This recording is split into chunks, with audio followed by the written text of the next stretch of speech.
बहुत लोग केस मुकदमा से डरते हैं। बहुत लोग बोलते हैं कि दादा हम आंदोलन में जाएंगे, मेरा नाम आ जाएगा तो एफआईआर हो जाएगा, तो हमको पुलिस पकड़ेगा, तो हम क्या करेंगे। जो लोग आंदोलन में और भी लोग समर्थन देना चाहते हैं, जो आना चाहते हैं, नहीं हमको बदलाव करना है, ये हम अपने लिए नहीं कर रहे हैं, हम अपने आने वाली पीढ़ी के लिए आवश्यकता नहीं है, हम उसके साथ खड़े रहेंगे और भी लोग उनके साथ खड़े रहेगा।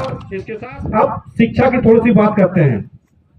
पहले जिसके पास जमीन था सबसे शक्तिशाली व्यक्ति वो हुआ करता था। मेरे पास जमीन है तो हमको किसी का डर नहीं था।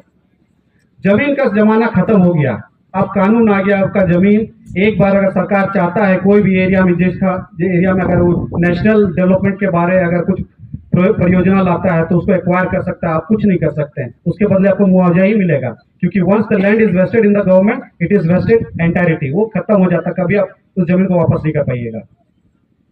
तो शिक्षा से जमीन जिसके पास था वो शक्तिशाली व्यक्ति हुआ करता था। फिर इंडस्ट्रियलाइजेशन का जमाना आया, फैक्ट्रीज खुले, तो कोरोना में हम लोग वो भी देख लिए कि बहुत सारे फैक्ट्रीज बंद हो गए, तो वो भी सक्सेस नहीं कर रहा। लेकिन आज जिसके पास शिक्षा है, जिसके पास नॉलेज है, जिसके पास डेटा है, जिसके पास इंफॉर्मेशन है, वो सबसे शक्तिशाली व्यक्ति होगा। इलॉन मस्क एक एग्जांपल हम बताएं, ट्विटर, उसको $44 बिलियन में वो खरीदा, सिर्फ एक इंफॉर्मेशन लेने के लिए। ट्विटर को वो किसी देश को खरीद सकता था उतना पैसा में, लेकिन वो नहीं, हमको ट्विटर चाहिए। क्यों चाहिए? क्योंकि सब उसमें इंफॉर्मेशन फीड करता है, उसके पास पहले नॉलेज पहुंचता है, तब जाके आपके पास नॉलेज आता है। तो ये नॉलेज का अब खेल होगा, अब डेटा का खेल होगा, तो ये चीज आपको जानना होगा। अब दूसरा चीज रोजगार के बारे में बात करना चाहते हैं। आप देखिएगा, आप लोग किसान वर्ग से है ज्यादातर यहाँ पे लोग, आप लोग काम करते हैं, आपको उसका वेतन मिलता है।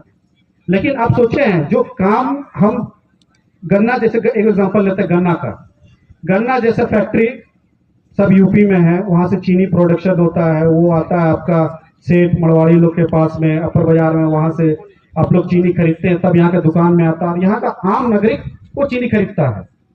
क्यों ना वो चीनी हम ही वो गन्ना हम ही उगाए, चीनी हम ही बनाए और चीनी को हम ही बेचे, मतलब पैसा हमारे पास ही रहेगा। अब क्या कर रहे, पैसा दुकान में दे रहे, दुकान सेठ को दे रहा है, सेठ फैक्ट्री को दे रहा है।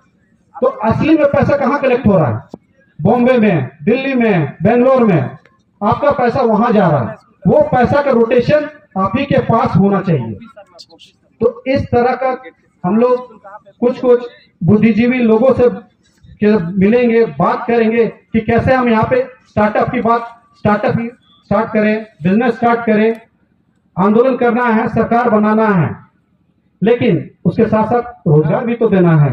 जब तक सरकार नहीं बनाए, हम लोग आर्थिक रूप से तो मजबूत हो।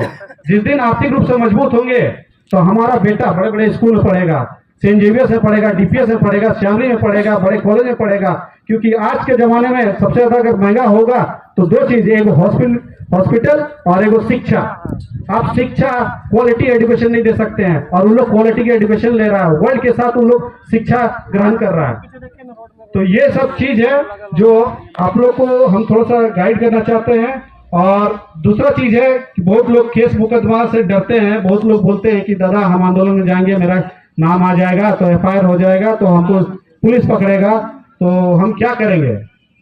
हम यही बोलते हैं, तुम लोग को अगर डर लगता, तुम लोग पढ़ने लिखने वाले छात्र हो, तुम लोग पढ़ाई करो, तुम लोग पढ़ाई से आंदोलन करो, तुम भी लोग एक दिन ऑफिसर बनो।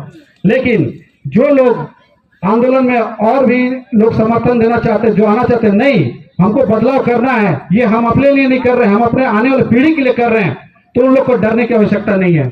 हम उसके साथ खड़े रहेंगे और भी लोग उनके साथ खड़े रहेगा। इसके साथ मैं अपनी बातों को विराम देना चाहता हूं और मैं धन्यवाद देना चाहता हूं यहाँ के आयोजन समिति को, जो उन्होंने मुझे यहाँ इनवाइट किया, मुझे 2 शब्द बोलने का मौका दिया, उनको धन्यवाद। और जोहार झारखंड बोल के मैं अपनी बातों को विराम दूंगा। धन्यवाद।